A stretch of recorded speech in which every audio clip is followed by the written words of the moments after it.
All right, we'll just start with a quick prayer. Dear God, please let me set aside anything I think I know about myself, my disease, the big book, the 12 steps, the program, the fellowship, the people in the fellowship, and all the spiritual terms, especially you, God, so that I may have an open mind and a new experience with all these things. Please help me see the truth. Amen. I just wanted to talk today about our spirit. I want to talk about God. I want to talk about really what we need life into and from, and that's how we were designed. We were designed in the image of God. We were designed with a spirit. We were designed with a soul. And so that's what we've really been talking about in the last little while, is about our soul, really what we're turning over, really what we're giving permission for God to actually totally change. That's where our belief systems are. That's where we get our belief out of our experiences and in our intellect, our minds, create our belief systems. What it means to be a man, what it means to be a boyfriend, what it means to be a son, what it means to be a father. All of those things have come out of our belief system, which are our experiences, which actually motivate us, and that's what we think about, and in turn, that's what we do. That's how we act. So kind of our belief systems are how we are, how we've been. That's our being. And so that's really what we're trying to turn over to God, is to really wipe that clean and really get a new set of beliefs. And so as we turn this over, I think for me, in my experience, it was it seems like it should be easy because I'm at a homeless shelter on the streets, and yeah, I want a new life, but the reality is it's so hard because this has been created for the last 30 years and it's got me to where I'm going. So I think the delusion is I can fix this with a little bit of recovery. Like, my goal is to keep what I've had and add God to it, or add recovery, or whatever you guys are offering me. I'll add that, and then I'll just grow and move on with my life. The whole point of recovery is not about this pain relief of the past, but it's about freedom into the future. And so it actually gives you a life. And so I know that alcohol created my life.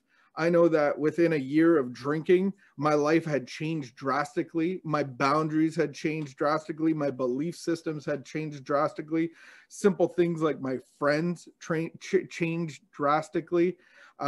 My priority on working, friendship, what that means, it all shifted within a year.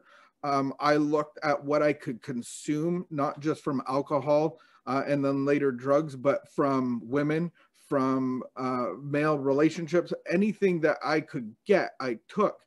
And so that is what alcohol did to me. And so what recovery is saying, what God is saying, what the gospel says, is you actually have to scrap that and start all over. And Jesus says, pick up your cross. And so basically what that's meaning is death of self, death of ego. And so that's really what we want to abandon. I love the word abandon. I'm starting to get a new context for what I actually do, because surrender is actually telling me that I have no choice. But all of you sitting in that room, we all have a choice.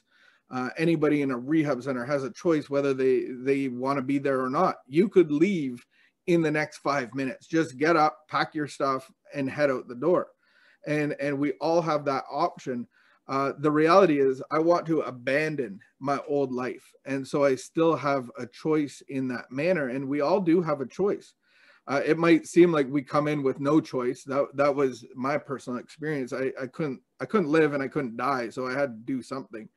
And but the battle was still there about this turning over everything, abandoning who I became, who I was, abandoning all that to get into a new life. And so we're going to look into our spirit, because this is where the problem, I think, resides with the world. Like, this is not just an alcoholic problem. This is a personal problem to everybody in the world.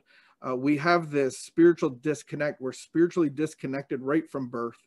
And so this is what we're walking into. This is the hope. And so I work with people with the problem that we have. I think a lot of guys that I work with have this massive mental obsession. They have a physical allergy. They have this, when you put in a substance or whatever it is, whatever your step one problem is, most of us can go like, I can't stop when I try, or it was developed. It was a process of, after a year or 3 or 5 years of using, I couldn't stop when I wanted to. And that's, my life became unmanageable. But I have this mental obsession that keeps taking me back every time. And some people have been to rehab 5-10 times. And it's this mental obsession that God actually promised us to actually deliver us from that. And so that's a beautiful thing, that we can be free of this mental obsession. And so when I'm working with people and I see this mental obsession that is so big and so strong and so tricky in the background, I really have to rely on the power of God to go like, okay, I see the background of how this person is thinking that I'm working with. And the only way that this man is going to stay sober and get healthy and recover is for something miraculous to happen. Like, this needs to be lifted, because this is what his thinking is, and it's all messed up, is created out of his addiction. And so that's what we need God to come in and actually breathe life into that part of you. And so you become a new person, you become a brand new person. And so that's the big disconnect is, well, I've already created a person and you're telling me I have to start all over again. What God has in store for you is a lot better than you could even think or come up with, or even thought that you could even ascertain in your life. It's going to be a lot better. Just that's my experience of God knowing me. Like the life that I created for myself was into the trades. I used to drive heavy equipment, tractor trailers. The last trade I was in was the elevator union. So love working with my hands, love building, love digging, love operating, that kind of thing. And then to stay sober after my first year of recovery, of not being able to stay sober. We can all get sober. A lot of us are professional getting sober guys. But staying sober is the $1 million question. For me to stay sober, I actually had to abandon all of my passions and loves and likes and all of the life that I had created. And so I just actually had to go, I have to trust God that he'll give me a life that is better than anything that I'm holding on to, because I can't stay sober. And I don't want to end up on the streets again. And it might not it didn't happen, the first month of kind of relapsing here and there, but I could see down the road that it wouldn't take long for that to happen. So I had to abandon that. And then out of that, I just went and volunteered everywhere I could. And out of that, I got a job right where, at 10 Carrar. And it was a care home for mentally ill guys. And I started working there and I got paid, and I giggled to myself, because this is something that I would do for free. Like, you're actually paying me, not like I did in my trade, but I got paid enough to pay my bills. And that's a good dad. A good dad's not going to give a kid $1,000 a week for allowance, because that's not helpful for the kid. That kid's going to get in trouble. That kid's not responsible. So God actually knows what's best for me. And so for me, it was this journey of starting to trust God, to be able to abandon my old belief systems on how to make money, how to get by, how to pay my bills, all of that stuff. And so it was a process of actually shedding the old self, the old beliefs, abandoning the old house, and having God move me into a new house. And, if you had told me 14 years ago, that I would be doing what I'm doing, that I would get ordained as a minister. Like that is so far from anything that I would want to do or want in my life. It's comical. It's like, it is the opposite of what I would want. But God put me into this position to for his purpose. And so now I actually enjoy doing what I'm doing. It's not like it's a burden. So then I can be reliant on him and his power. Amen. So I just wanted to read a story out of the big book of Alcoholics Anonymous, and kind of like lead us into the spiritual problem, and really into what our solution is. And then for the next few weeks, I'm going to break down our spiritual condition. So I think we can all relate to what the doctor's opinion says about being irritable, discontent, and restless, irritable, and discontent.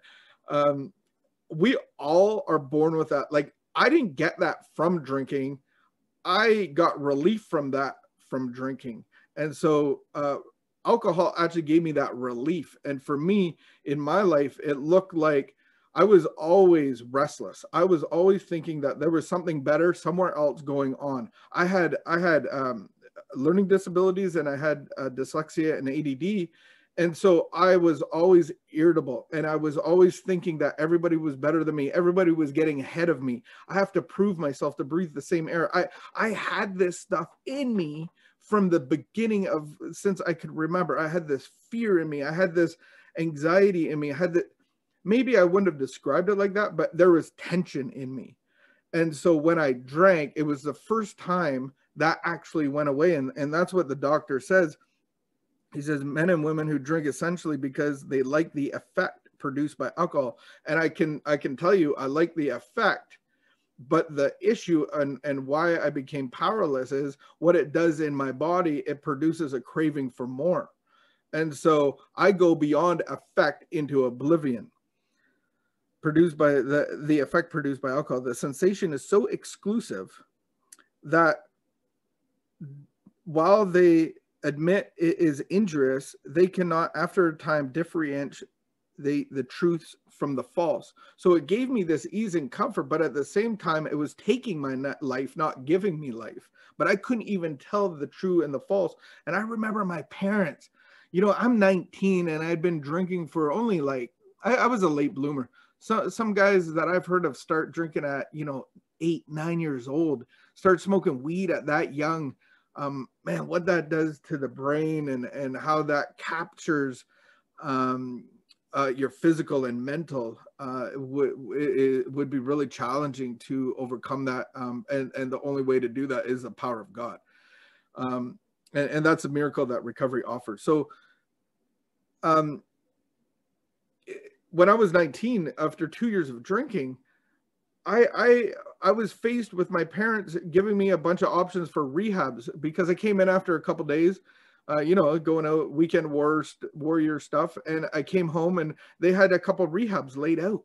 And I'm like, this is ridiculous. Like, why are you, like, aren't I your adopted son who you love? And you're telling me that I need to, like, you're banishing me, you're rejecting me. You adopted me just to reject me because you don't like what I'm doing. And I became very confrontational. I became very aggressive. And I could not differentiate the true from the false. They cared so much about me and saw that I had changed so drastically that I had given my life for alcohol, and I could not see that. I could not differentiate the true from the false. To them, their alcoholic life seems the only normal one, because it produced such an effect in me that there was no other option that I wanted. They are restless, irritable, and discontent unless they can again experience the sense of ease and comfort which comes from one's taking a few drinks. And that's what happened. I get in this cycle. When I'm sober, I'm even left with a worse of a spiritual condition, because the spirit of alcohol isn't connecting to me and giving me life and solving my problems. And so, 15 years of this, I'm not able to live anymore by drinking. And so this reminded me of where maybe you're at right now, is like, how do I move forward into this connection with God? How do I actually unplug from the old self? How do I abandon all of the things that gave me life, that wrote the script in my head? How do I abandon that and get this new life? And so I thought of a friend. They call him our friend, the minister's son. He attended church school when he became rebellious at what he thought an overdose of religious education. For years thereafter, he was dogged by trouble and frustration, business failure, insanity, fatal illness, suicide. These calamities in his immediate family embittered and depressed him. Post-war disillusionment, ever more serious alcoholism, impending material and physical collapse brought him to the point of self-destruction. And so these are all outside sources causing inner turmoil. And that's the beautiful thing of recovery, that promises the outside doesn't have to change, the inside will. And so this minister's son had this overdose. He came in with a belief system of who God was, of who Jesus was, of all the rules to be a good boy, to be a good little person. And so if he's anything like me, you're disconnected from the Spirit of God, and you're full of self, you're full of irritability, restlessness, and discontent, and you're never going to be good enough, because the religious rules say you have to be like this, you have to, and that's the interpretation that I always had. And this guy, this friend has the same interpretation. And so that's a beautiful thing, that we can come into recovery and believe in a God of our understanding, because our understanding has already made a concept of God. And so this isn't about making up God. God, even in the big book of Alcoholics Anonymous, says there is but one God with all power. There is one God, not 7 gods, not 20 gods. There is one God with all power.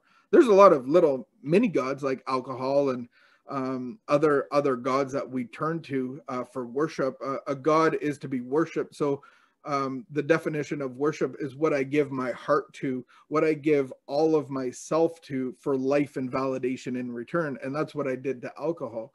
So the big book says that there is one God with all power.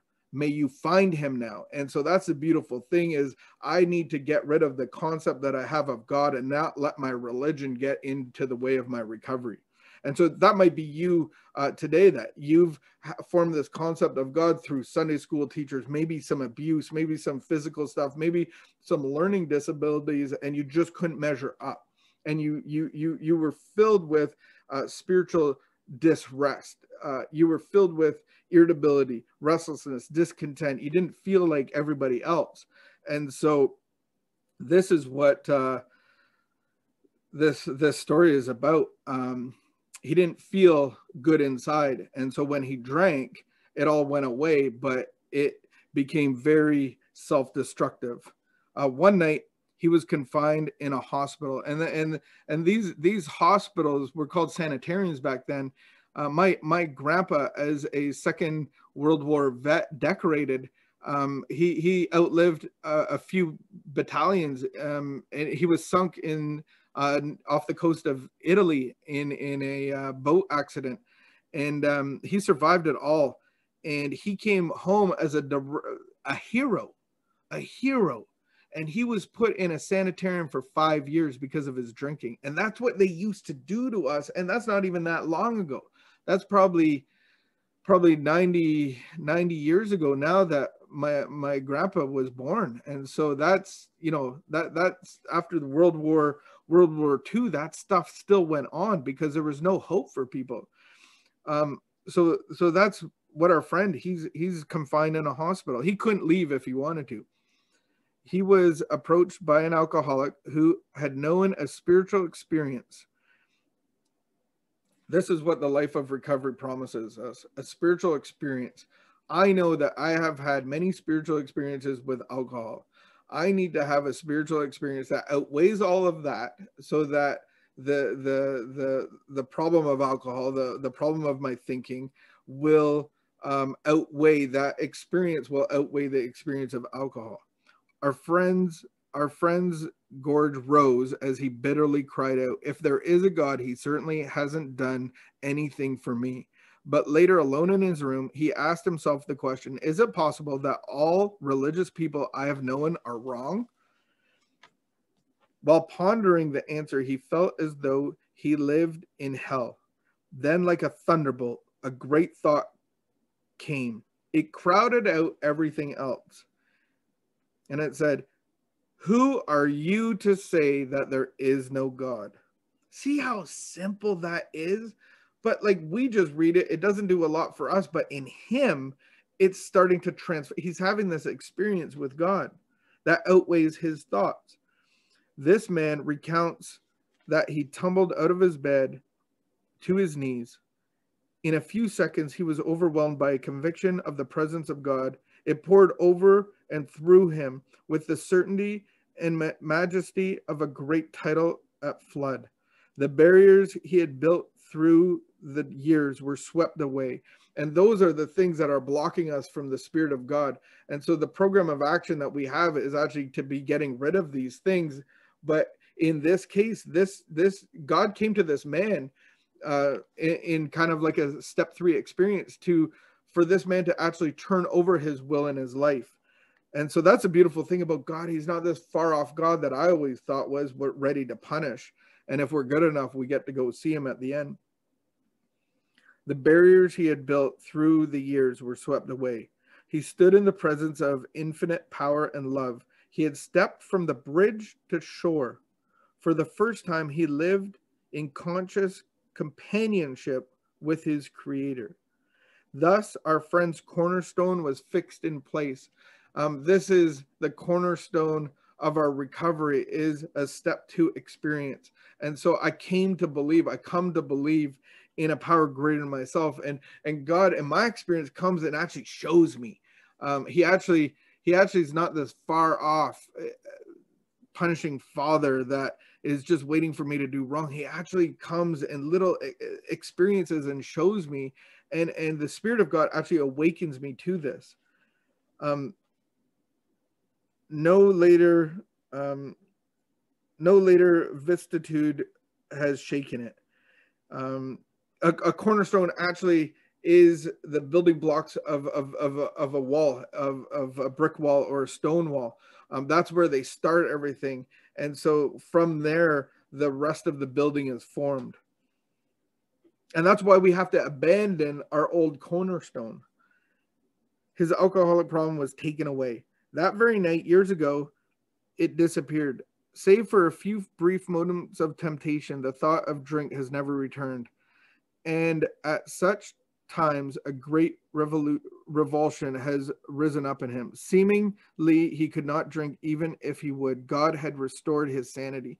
That's the beautiful thing. I like that picture that he steps from bridge to shore, and it's like this boat that he was on that we had talked about that had the sail that was this corrosive thread that ran through it, and we pull that thread and the sail just because, like when you pull on your sweater and all of a sudden you got no shirt anymore because you didn't listen to your mom said cut the thread, and you're pulling it out and now you have this big rip. That's like the corrosive thread of fear shot through our sails. And that's what he's talking about. Our sails are ruined. Our sails aren't working anymore. We've pulled the thread, tried to fix things, and made more of a mess.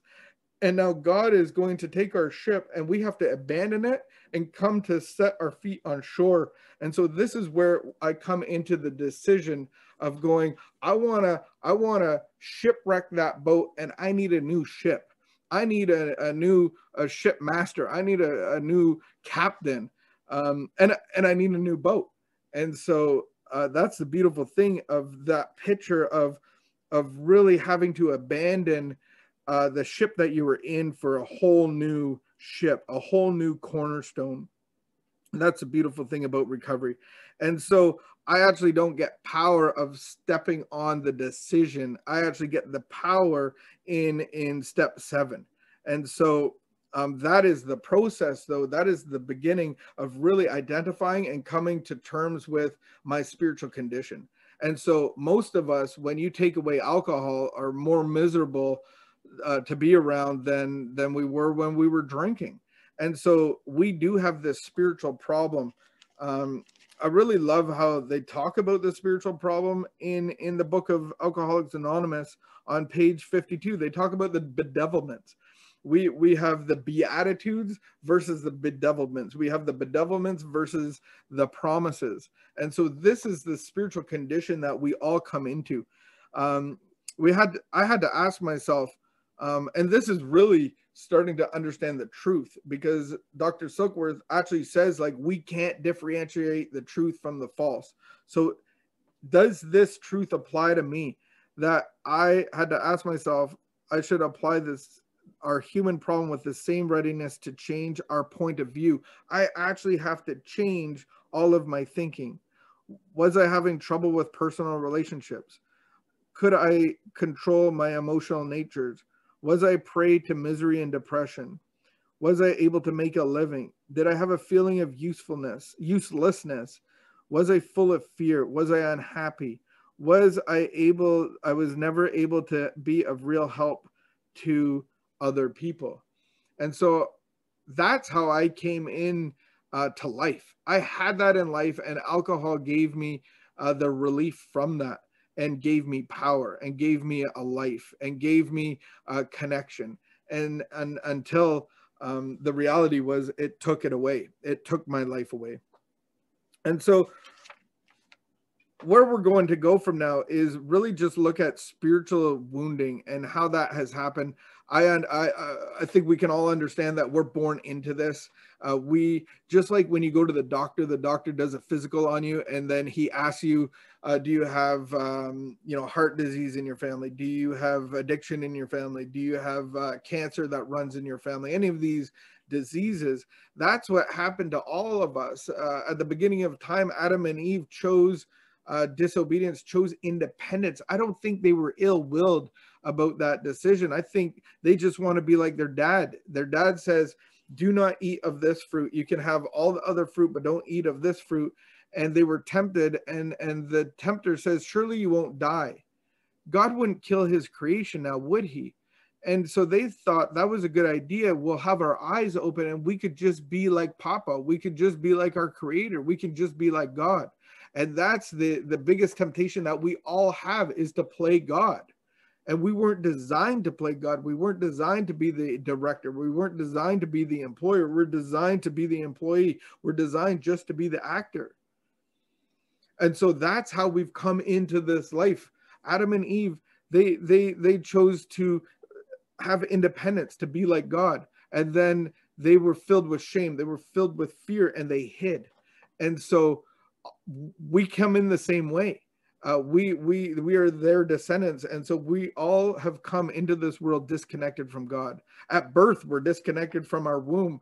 There's fear, there's crying, there's cutting of the umbilical cord, cutting of the life that we used to know. And now, as we come into recovery, as we come into the good news of the gospel, we're asked to do that again. Cut the umbilical cord of whatever was feeding us. And so that's the abandonment that we're talking about. Abandoning all of that stuff. And so we come into this honestly. I'm pretty sure that Adam and Eve, they put some fig leaves on, and then they were like, what can we ferment so that we can drink, so that we're not scared anymore? Okay, maybe that's just you and me that would do that. We'd be looking at, like, how do we ferment all this fruit? And, anyway, jokes. But the reality is, we are born in their condition that they gave us. They've passed it on. And that's what Jesus said. He's come to save the sick, to save the lost. He's the doctor, and we're the patient. And so am I willing to abandon all of my thinking that I am the doctor, that I am the great physician, that I am the director, that I am the employer, and I'm running the show? It doesn't go well. So this is the beautiful part of the recovery process, is that I have to come to believe in this higher power called God. And so I really truly believe that he has made a way for us to be spiritually connected to him in a faithful way, that we can all come to him and be connected in that way. So God's burden is easy, and his load is light. His way is easy. I know that I came in burdened, full of fear and guilt and remorse, and living out of this false self, and just so confused of why everything's happening in the way it is. That is, to me, it's very burdensome. And so I think what I've realized, and I'm starting to really understand, that there are tons of different addictions. And I think God has made it so that we can be addicted to him. Just like I was addicted to alcohol. So hear me out in this. I'm going to try to explain this properly. God has made a way for us to be faithful. God has made a way for us to have a light burden, an easy burden. And so it's really interesting in brain chemistry.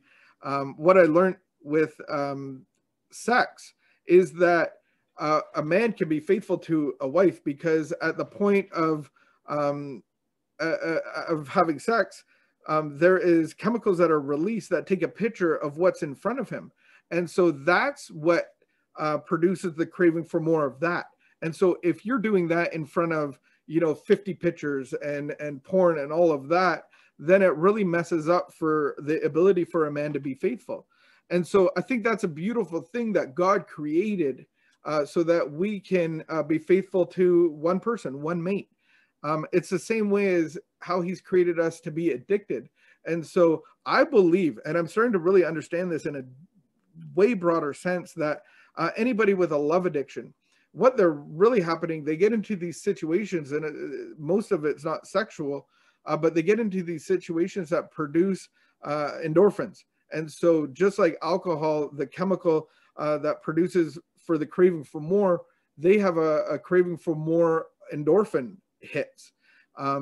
Just like the codependent, when they have control fixing chaos situations, it produces adrenaline. And so when adrenaline's produced, they actually have a craving for more of that.